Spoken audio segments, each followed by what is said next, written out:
नासदासिन्नो सदासित् तदानीं नासिद्रजो नो व्योमा परो यत् किमावरीवः कुह कस्य शर्मन्नम्भः किमासीत् गहनं गभीरं सृष्टि से पहले सत नहीं था, असत भी नहीं, अंतरिक्ष भी नहीं, आकाश भी नहीं था।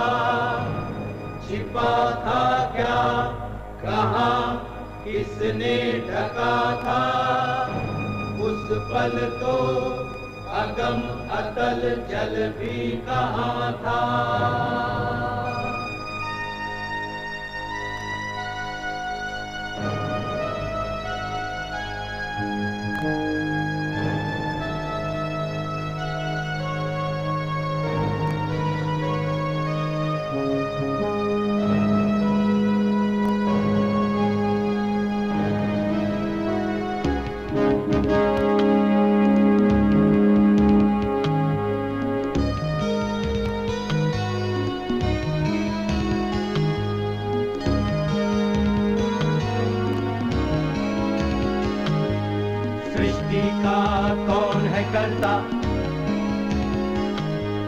करता है वा अकर्ता, ऊंचे आकाश में रहता, सदा अध्यक्ष बना रहता, वही सचमुच में जानता या नहीं भी जानता है, किसी को नहीं पता, नहीं पता, नहीं है पता, नहीं है पता।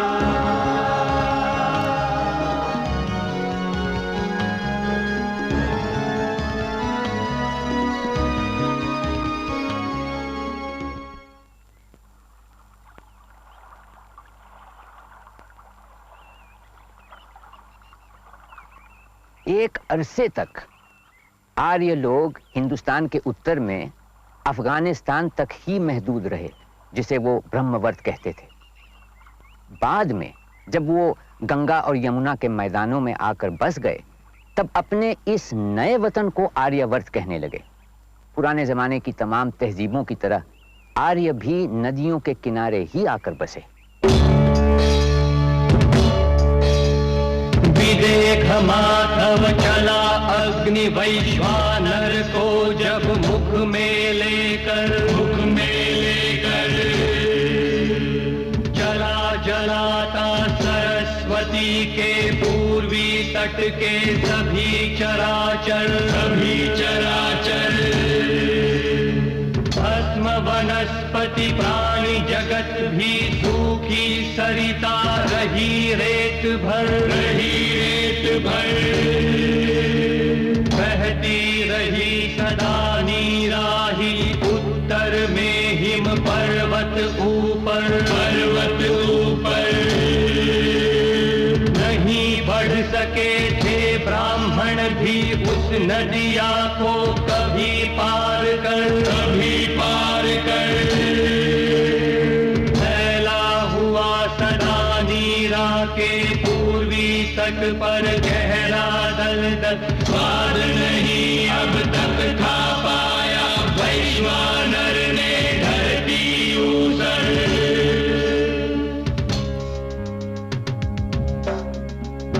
यज्ञ के ब्राह्मण ने शत उपजाऊ है अब धरती वो,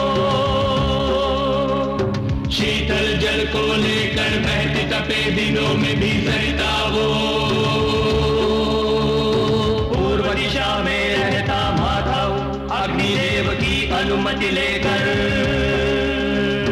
कौशल और विदेह देश की सीमा बनती सरिता बहकर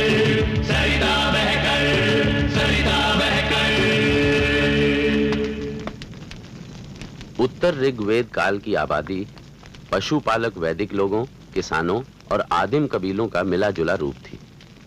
ये हिंद आर्य समूह लगभग 1000 वर्ष ईसा पूर्व में पंजाब से पूरब की ओर बढ़ने लगे। ये लोग मूल वैदिक लोगों से पूरी तरह भिन्न थे। इस दौर की विशेषता थी लोहे का इस्तेमाल। शुरू में लोहे के हथियार ही बनते थे, धीरे धीरे औजार भी बनने शुरू हुए। खेती के लिए लकड़ी के हल का इस्तेमाल शुरू हुआ। मिट्टी के बर्तन बनाना, कपड़े बुनना और लकड़ी का सामान तैयार करने की तकनीक सिंधु घाटी सभ्यता से ही ली गई। जोतता धरती लिए वो बैल छे और ऋतुएं हैं हमारी छे जोतता ऋतुओं सहित वो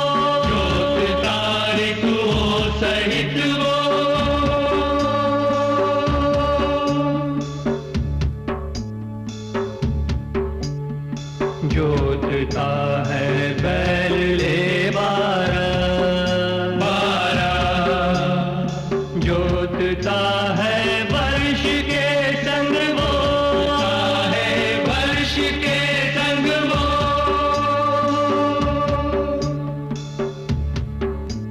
आठवीं शताब्दी ईसा पूर्व के आसपास मध्य गंगा घाटी के घने जंगली इलाके को साफ करने और जोतने में लोहे के औजारों का बड़े पैमाने पर इस्तेमाल हुआ, जिससे पैदावार बढ़ने लगी।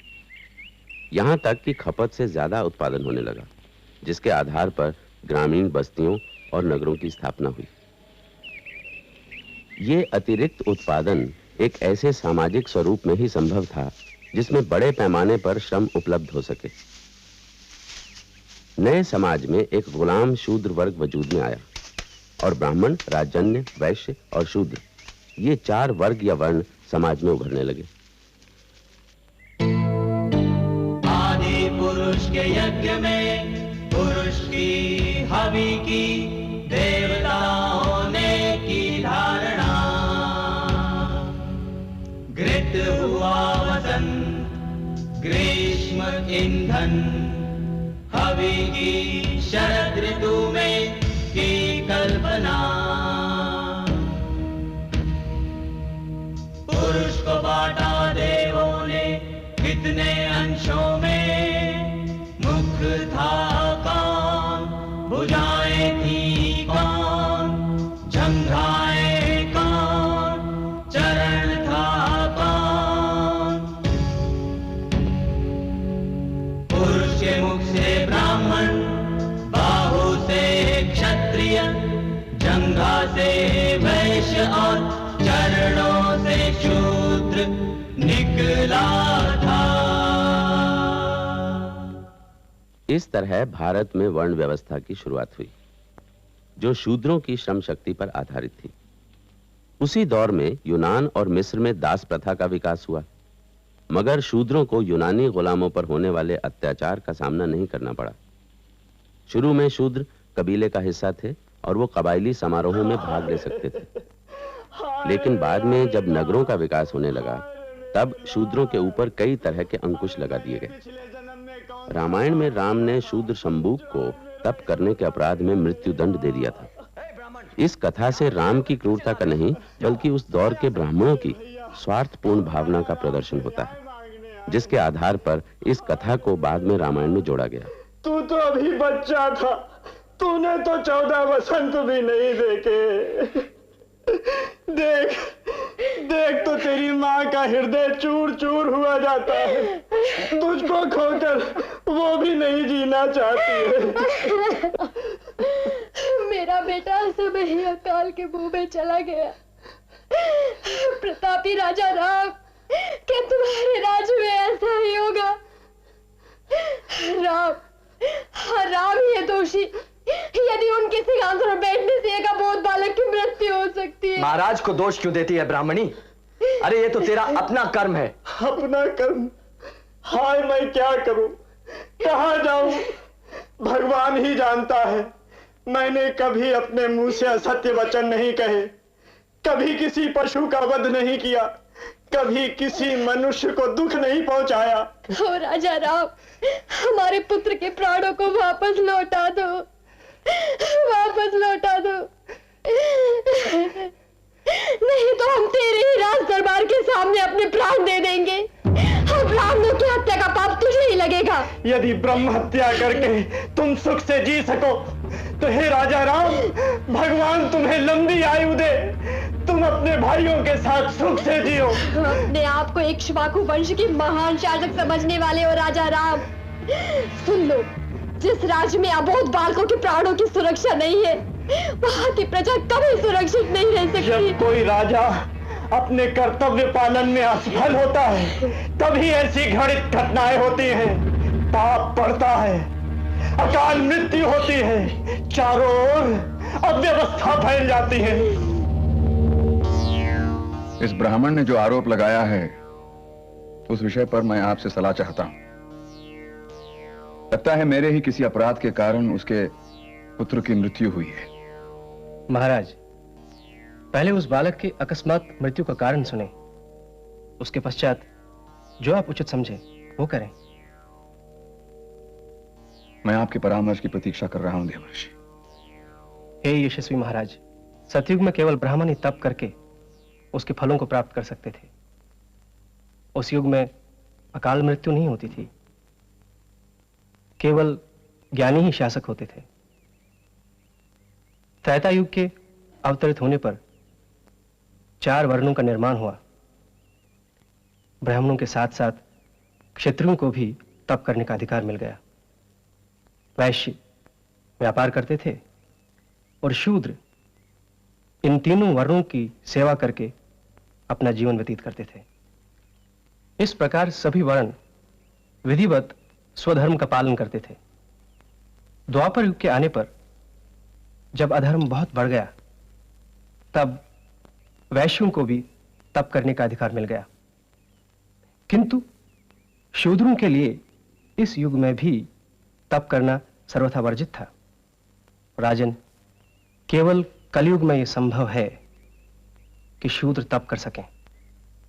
त्रेता युग में ही नहीं, द्वापर युग में भी यदि कोई शूद्र तप करता है तो वो महान पाप है राजन, महान पाप। आप क्या कह रहे हैं महर्षि?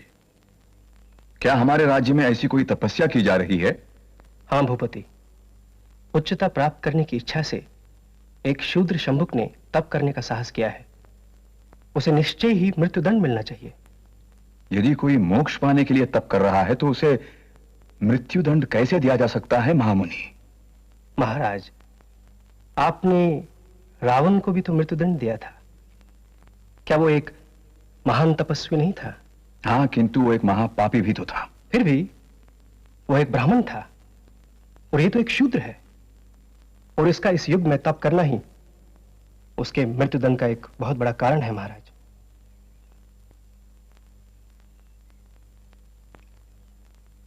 तो फिर क्या शंभुक पापी है? महाराज, यदि राजा शूद्र को दंड नहीं दे सकता तो उसे अवश्य नरकलोक मिलता है। धर्म की पुनर्प्रतिष्ठा कीजिए महाराज, अपनी प्रजा को दीर्घ आयु दीजिए। इस ब्राह्मण बालक को पुनः जन्म प्राप्त करने दीजिए महाराज।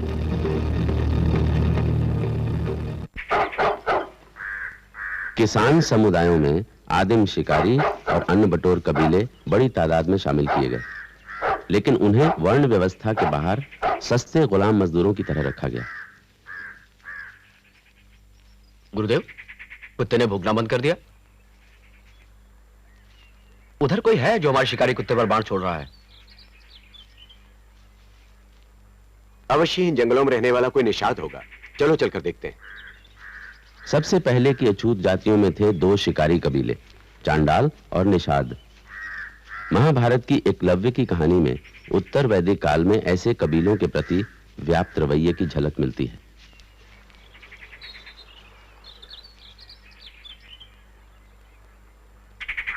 बाण से कुत्ते का मुंह बंद कर दिया गया है।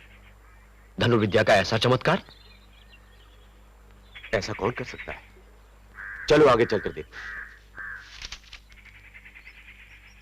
कौन हो तुम? इस राजवन में आखेट करने का तुमने साहस कैसे किया?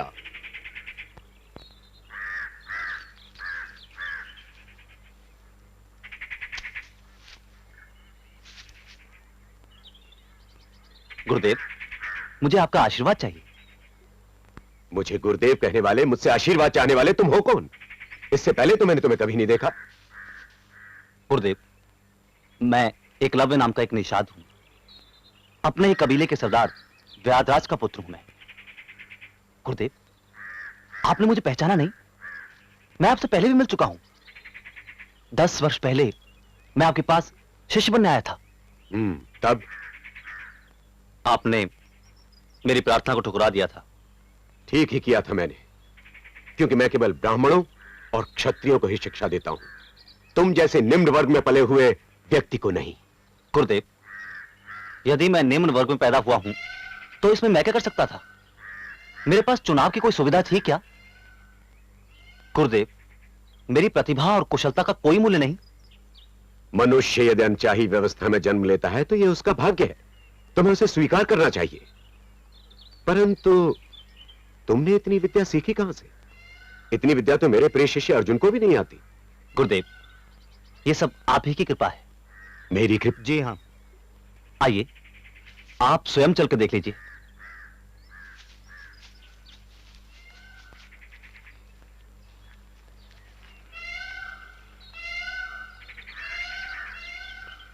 गुरुदेव, ये मैंने आपकी प्रतिमा बनाई है।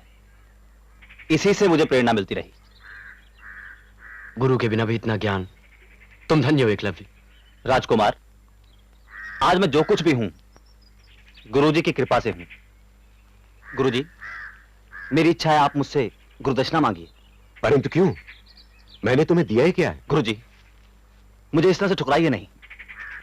गुरुदेव, क्या आप सम्मान चिन्ह के रूप में भी गुरुदक्षिणा स्वीकार नहीं करेंगे? भला इसमें क्या दोष है? आप इसकी अभिलाषा पूरी करें गुरुदेव।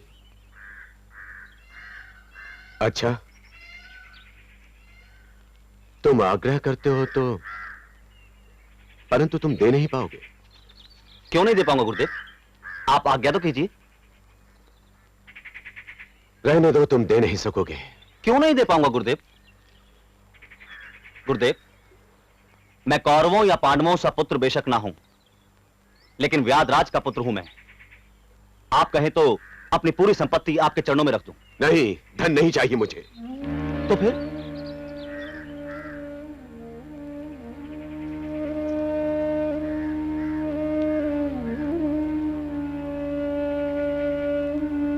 तो सुनो, मुझे गुरु दक्षिणा में तुम्हारे दाहिने हाथ का अंगूठा चाहिए। ये आपने क्या मांग लिया गुरुदेव? आप आशीर्वाद दे रहे हैं साहब? यही तो कह रहा था, दक्षिणा मांगिए, दक्षिणा मांगिए। गुरुदेव, मैं आपको अपना अंगूठा जरूर दूंगा, लेकिन एक प्रश्न पूछूं? कैसा प्रश्न? गुरुदेव, क्या कभी आप अपने इस अर्जुन से उसका हाथ मांग सकेंगे? क्या कभी भीम से उसकी भुजा मांग सकेंगे? और मांगेंगे भी तो क्या वो देंगे? फिर आपने मुझसे मेरा अंगूठा क्यों मांगा?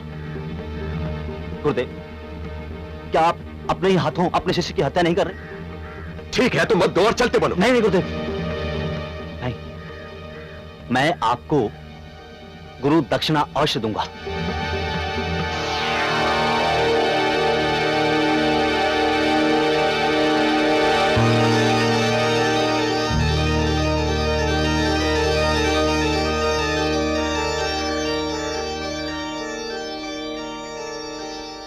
लीजिए गुरुदेव, अपनी गुरु दक्षिणा।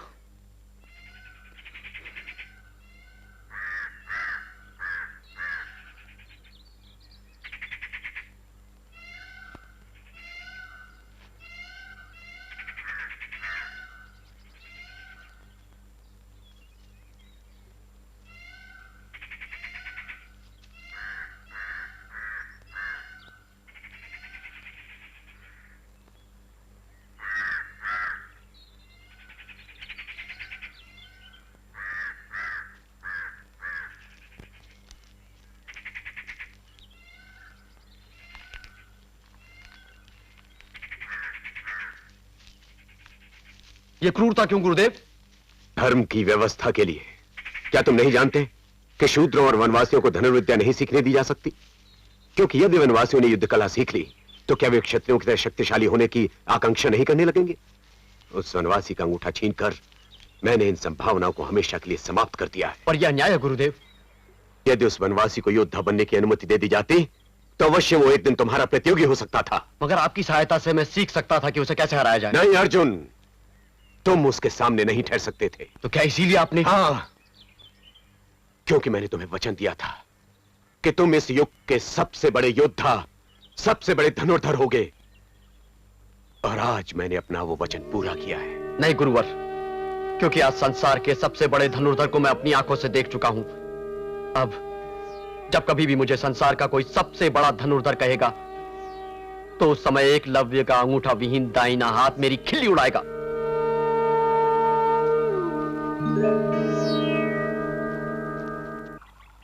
शंबूक और एकलव्य की कथाओं से हमें उस समाज की जानकारी मिलती है जिसमें प्रचलित वर्ण व्यवस्था में ब्राह्मणों का स्तर सबसे ऊंचा था और ब्राह्मण इस दर्जे को बरकरार रखने के लिए जुटे रहते थे। फिर भी ब्राह्मणों की इच्छाओं और वास्तविक स्थिति में काफी फर्क था। जाति प्रथा में कुछ हद तक लचीलापन भी था, जिसकी एक झलक हम 3 पिताओं का पुत्र नामक कहानी में देख सकते हैं। सूर्य प्रभा प्रेतस्य प्रेतत्व निवृत्ति उत्तम लोक प्राप्त्यर्थम सद्गति प्राप्ति द्वारा पिंडदान महं करिष्ये।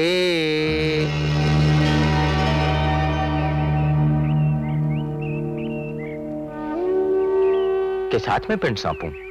महामहिम, इन हाथों में से एक हाथ निश्चित ही सूली पर चढ़ाए गए व्यक्ति का है, क्योंकि उसकी कलाई पर रस्सी का चिन्ह है। दूसरा किसी ब्राह्मण का हाथ प्रतीत होता है, क्योंकि अपने हाथ में पवित्र धूप पकड़े हुए। तीसरे हाथ के लक्षण राजसी हैं। उसने राजसी अंगूठी पहन रखी है, इसलिए वह राजा का हाथ है। तब तो राजा के हाथ में ही पिंड को रखना चाहिए। शायद हमें पुकारना चाहिए। जो सच्चा पिता हो वही पिंड स्वीकार करे, दूसरा कोई नहीं। ओ चंद्रप्रभा के पिता, तर्पण को स्वीकार करने के लिए अपने हाथ फैलाएं। इस सब का क्या मतलब है? मैं ब्राह्मणों से विचार विमर्श करने के बाद आपको सूचित करूंगा राजन। हे राजन, तुम 3 हाथों वाली कथा नहीं सुनोगे, जो केवल मुझे मालूम है। औरत, तू क्या जानती है? वह सब तो ब्राह्मणों का काम है कि पता लगाए। पहले मेरी कथा सुन लो, फिर ब्राह्मणों को निर्णय करने दो कि क्या करना चाहिए। ताम्रलिप्ति के समुद्र तट पर बसे नगर में एक व्यापारी रहा करता था, जिसका नाम था धनपाल। वो धनिकों में भी धनिक था और अपने छोटे से परिवार में बहुत सुखी था। उसकी पत्नी का नाम था शीलवती और बेटी का नाम था धनवती, जो विवाह योग्य थी। एक दिन अचानक ताम्रलिप्ति के राजा जनासंग ने उनके यहाँ राजकीय सेवक भेजा और कहलाया कि धनपाल तुरंत राजकीय वस्तुओं के व्यापार के लिए समंदर पार चला जाए। पिताजी, पिताजी, माँ, पिताजी के लिए बंदरगाह से दूध आया है, जल्दी करने को कहा है। शोर मत करो, तुम्हारे पिताजी अंदर हवन की तैयारी कर रहे हैं। चलो हम भी चल करके प्रार्थना करते हैं, जिससे उनकी यात्रा सफल हो जाए।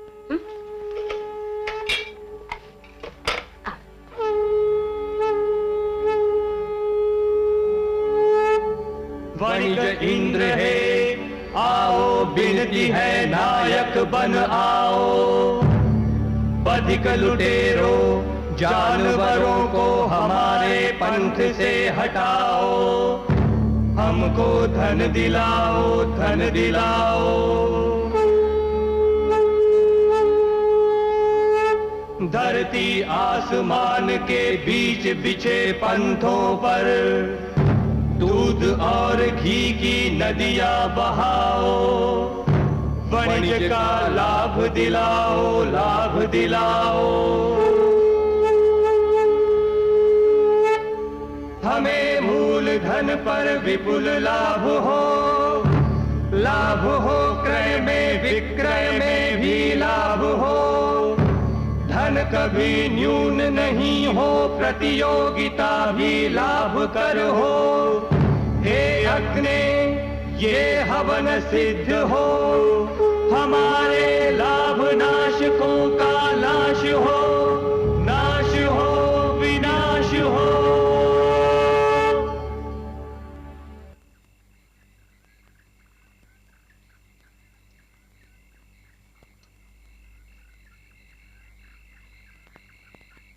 चिंता की कोई बात नहीं है।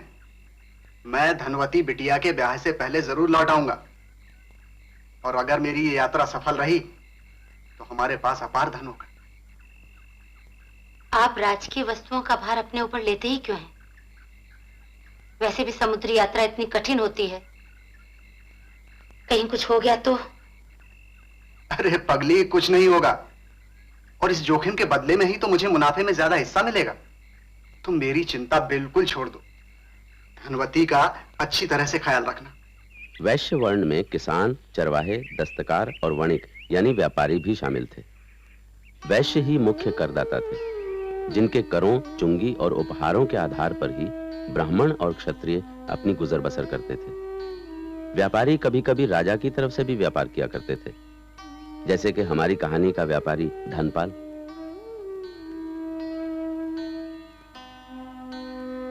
राज की वस्तुओं का व्यापार करने के लिए धनपाल तो चला गया समंदर पार। कई मास बीत गए। महाराज, मैं बंदरगाह से आ रहा हूँ।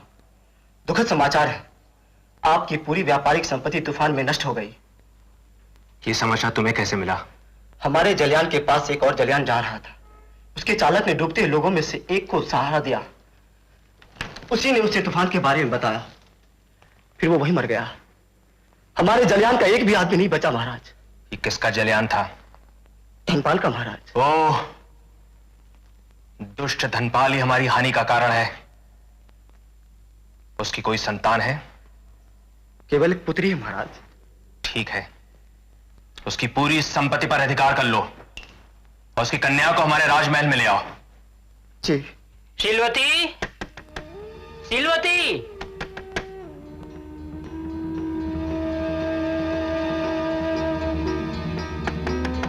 शीलवती,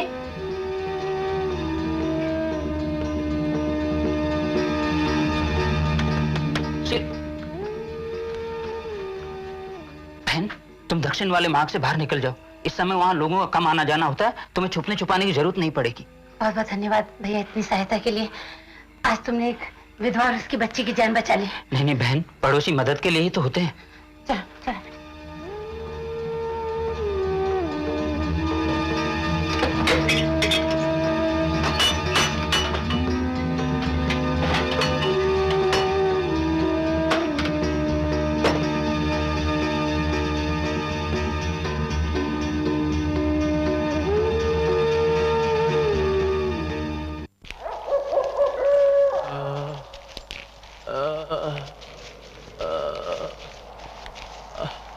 अरे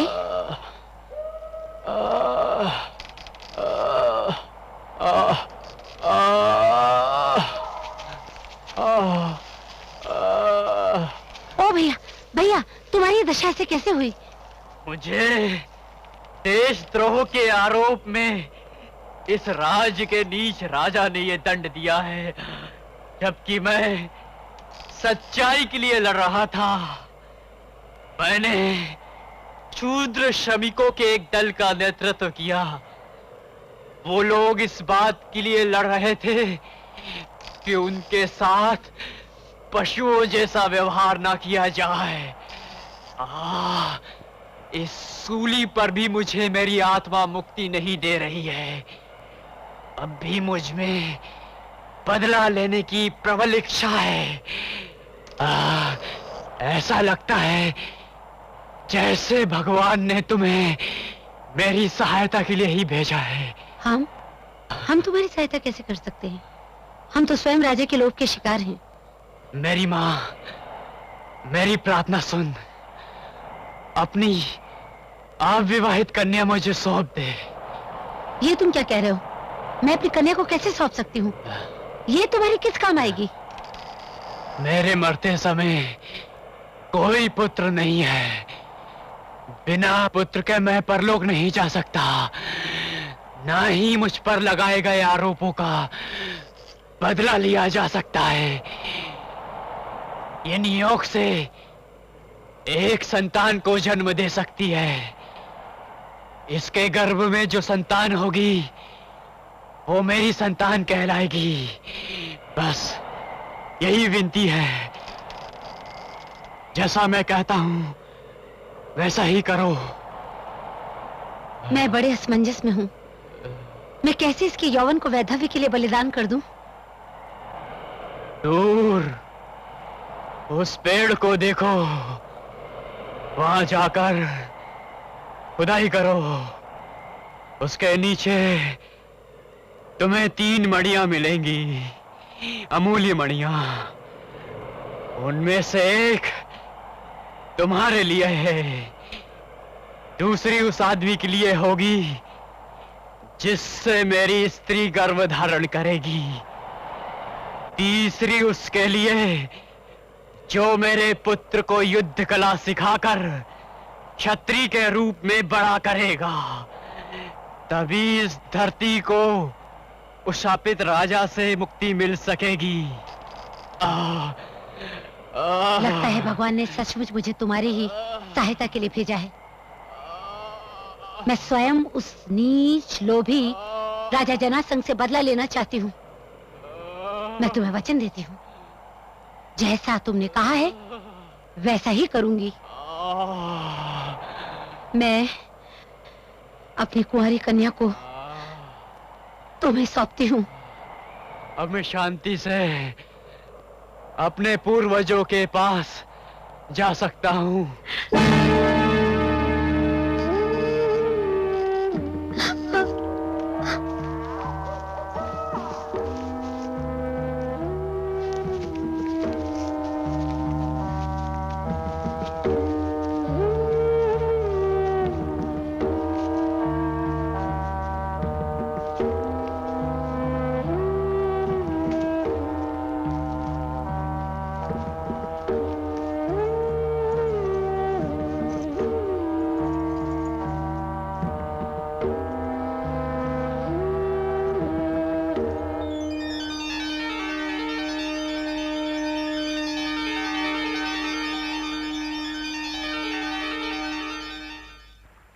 फिर शीलवती और धनवती किसी तरह से वक्रलोक पहुंच गईं।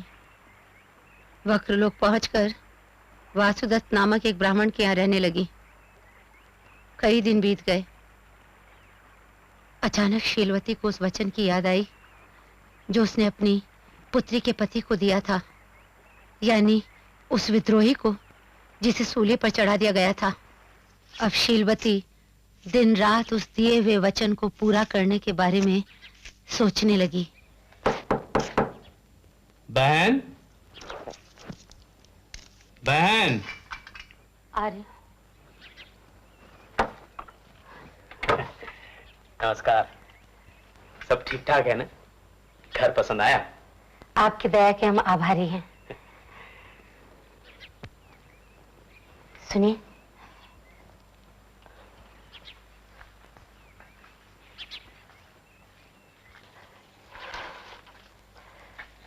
आपने उस लड़के को ढूंढने का प्रयास किया जिसके बारे में मैंने आपसे बात की थी? बहन, तुमने एक बहुत कठिन उत्तरदायित्व तो मुझे सौंपा है। तुम्हारे बेटी के साथ मेरी पूरी सहानुभूति है। यदि तुम्हारे बेटी के पति का कोई छोटा भाई होता तो ये समस्या बहुत आसानी से हल हो सकती थी। उसके पति के कुल और वंश के बारे में मैं अधिक कुछ नहीं जानती। हम दोनों में यही समानता थी कि हम दोनों उस दुष्ट राजा से बदला लेना चाहते थे। अरे हाँ, याद आया, पास ही विष्णु स्वामी नाम के एक विद्वान आचार्य रहते हैं। उनका मनस स्वामी नाम का एक सुंदर और युवा विद्यार्थी है। आपने उससे बात की? नहीं, मैंने सोचा पहले तुम उससे मिल लो। इसकी कोई आवश्यकता नहीं। यदि आप सोचते हैं कि लड़का अच्छा है तो मुझे आपका निर्णय स्वीकार है। ठीक है, लेकिन तुम्हारी बेटी की स्वीकृति? वही करेगी जो मैं चाहती हूँ।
मुझे तुमसे कुछ कहना है। तुम मेरी बेटी और उसके बच्चे से मिलना बंद करो। क्या? तुम चुप करो। क्या मैं अपनी पत्नी और पुत्र से मिल भी नहीं सकता? वो तुम्हारी पत्नी नहीं। शीलवती, मेरे पुत्र की माँ मेरी पत्नी नहीं हुई तो और क्या हुई? कान खोल करके सुन लो।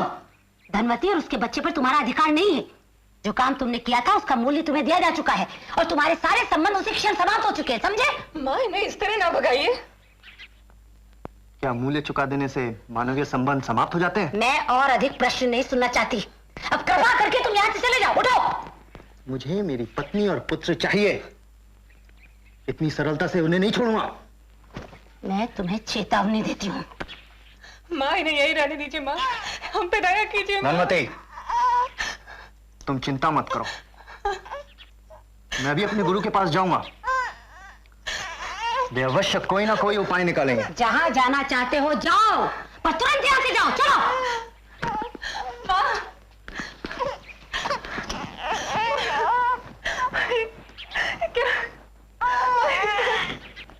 रो मत। अपने वचन की हमें रक्षा करनी है।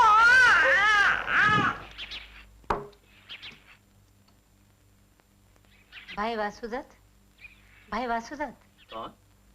अरे बहन, आओ आओ आओ। कैसे आना हुआ? मुझे बुलवा लेती। ये बात अपने कानों तक ही रखना। क्यों, कोई विशेष बात है? मेरी बच्ची अपना हृदय उस ब्राह्मण युवक को दे चुकी है और वो भी उसे पत्नी मानता है। उस पर और बच्चे पर अपना अधिकार जताता है। अब वो परामर्श करने अपने गुरु के पास गया है। मेरी बच्ची रो रो कर अपनी जान दिए जा रही है। समझ में नहीं आता कि क्या करूं। तो बहन, इस होने को तुम स्वीकार क्यों नहीं कर लेती? अपना वचन पूरा करने के लिए तुमने पूरे प्रयत्न किए तो। मैं तो अपनी बच्ची को सुखी देखना चाहती हूँ, पर अगर दिए हुए वचन को पूरा नहीं किया तो मैं कभी अपने आप को क्षमा नहीं कर पाऊंगी। उसके बच्चे को जीवन में एक बहुत बड़ा काम करना है और मैं नहीं चाहती कि कोई उसे पथभ्रष्ट करे।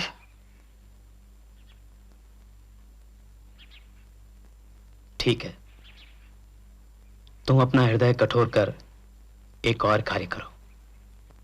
सभी जानते हैं हमारे महाराज सूर्यप्रभा को पुत्र रत्न की लालसा है और महाराज प्रतिदिन नगर की पूरी घाट पर स्नान करने जाते हैं। तुम इस बालक को वहां छोड़ दो। महाराज की दृष्टि अवश्य बालक पर पड़ेगी। आगे प्रभु की इच्छा।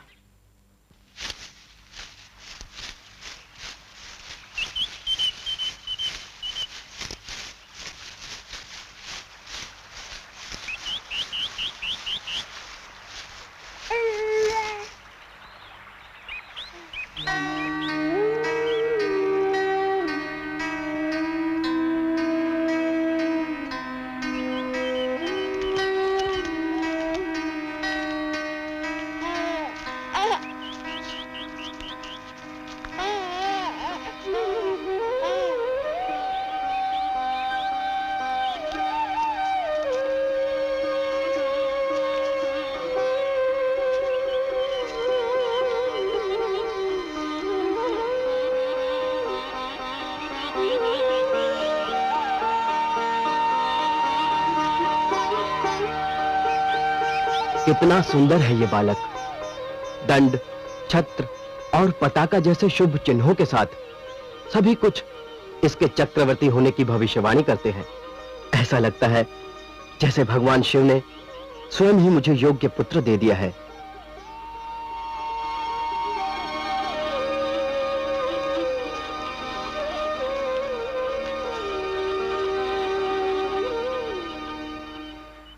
तुम ये सब कैसे जानती हो? कौन हो तुम? बेटा, मैं तुम्हारी नानी हूं, शीलवती। और ये जो तुमने मणि पहनी है वो तुम्हारे पिता ने ही तुमको दी थी। वो विद्रोही? वो मेरा पिता कैसे हो सकता है? मुझे जन्म देने वाला तो ब्राह्मण था और महाराज सूर्यप्रभा ने लाड़ प्यार से मेरा पालन पोषण किया, मुझे शिक्षित किया, फिर मैं उस विद्रोही को अपना पिता कैसे मान सकता हूं? ऐसा मत कहो बेटा, वही तुम्हारे पिता हैं, क्योंकि उन्होंने तुम्हें जीने का एक उद्देश्य दिया है।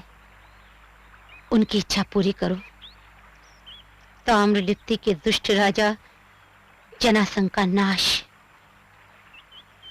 यही तुम्हारे जीवन का परम लक्ष्य होना चाहिए। हालांकि ये कहानी बहुत बाद की है, लेकिन इसमें उत्तर वैदिक काल की मान्यताओं की झलक मिलती है। एक विद्रोही जिसकी जात का पता नहीं एक वैश्य औरत से शादी करता है। उस औरत को एक ब्राह्मण से बेटा होता है, जिसे एक क्षत्रिय राजा गोद लेता है। इससे जाति के उतार चढ़ाव का पता चलता है। चंद्रप्रभा के पिता के रूप में विद्रोही के अधिकार को ही मान्यता दी जाती है, ना कि ब्राह्मण या क्षत्रिय के अधिकार को। व्यक्ति के अधिकार के संदर्भ में जाति को कोई महत्व नहीं दिया जाता। वर्ण विभाजन से मेहनत कश शूद्रों की हालत सदियों तक दयनीय बनी रही। आज भी गुजरात के बंधुआ मजदूरों के इस गीत में वही भावना छिपी है जो प्रारंभिक काल के दास और शूद्रों की रही होगी।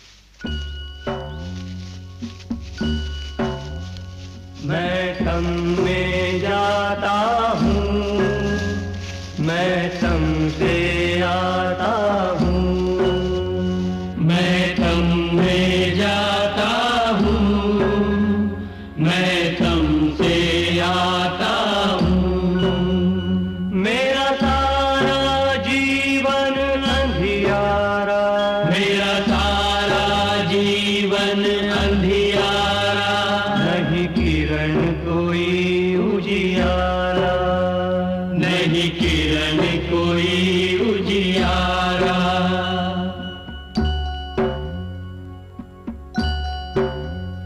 मैं अंधकार में जाता हूँ, मैं अंधकार से आता हूँ, मैं अंधकार में जाता हूँ, मैं अंधकार से आता हूँ। नहीं किरण नहीं उजियारा, नहीं किरण नहीं उजियारा, नहीं किरण नहीं उजियारा। भारत की जाति व्यवस्था में जरूर कई खूबियां रही होंगी, वरना ये इतने लंबे समय तक बरकरार नहीं रहती। मगर इस जाति व्यवस्था में सबसे बड़ी खराबी थी कि इसने लोगों के एक बड़े समूह को निचले दर्जों पर रखा। उन्हें शिक्षा, तहजीब और आर्थिक तौर पर बढ़ने का कोई मौका नहीं दिया। अजीब लगता है कि भारतीय इतिहास में महान व्यक्तियों ने पुरोहितवाद और जाति व्यवस्था के खिलाफ लगातार आवाज उठाई, उसको मिटाने के लिए आंदोलन भी हुए, मगर फिर भी भाग्य की न बदलने वाली धारा की तरह जातिवाद का प्रभाव बढ़ता गया और भारतीय जीवन के पोर पोर में समा गया। आज के हालात इतनी तेजी से बदल रहे हैं कि जाति व्यवस्था का टिकना अब नामुमकिन सा लगता है। इतनी प्राचीन और महान व्यवस्था के टूटने से सामाजिक जीवन बिखर सकता है, बदहाली बढ़ने की संभावना है, शायद आपस के संबंधों में वैशीपन आ जाए। अगर समय और जन चेतना के अनुकूल कोई नई सामाजिक व्यवस्था इसकी जगह न ले ले। हिरण्यगर्भात् समवर्तताग्रे भूतस्य जातः पतिरेक आसीत् सदाधार पृथिवीं व्यामुते मां कस्मै देवाय हविषा विधेम। वह था हिरण्यगर्भ सृष्टि से पहले विद्यमान, वही तो सारे भूत जात का स्वामी महान, जो है अस्तित्वमान धरती आसमान धारण कर। ऐसे किस देवता की उपासना करें हम हवि देकर, जिसके बल पर तेजोमय है अंबर, पृथ्वी हरी भरी स्थापित स्थिर, स्वर्ग और सूरज भी स्थिर। ऐसे किस देवता की उपासना करें हम हवि देकर। गर्भ में अपने अग्नि धारण कर पैदा कर, व्यापा था जल इधर उधर नीचे ऊपर, जगा जो देवों का एकमेव प्राण बनकर, ऐसे किस देवता की उपासना करें हम हवि देकर। ओ सृष्टि निर्माता स्वर्ग रचयिता पूर्वज रक्षा कर, सत्य धर्म पालक अतुल जल नियामक रक्षा कर।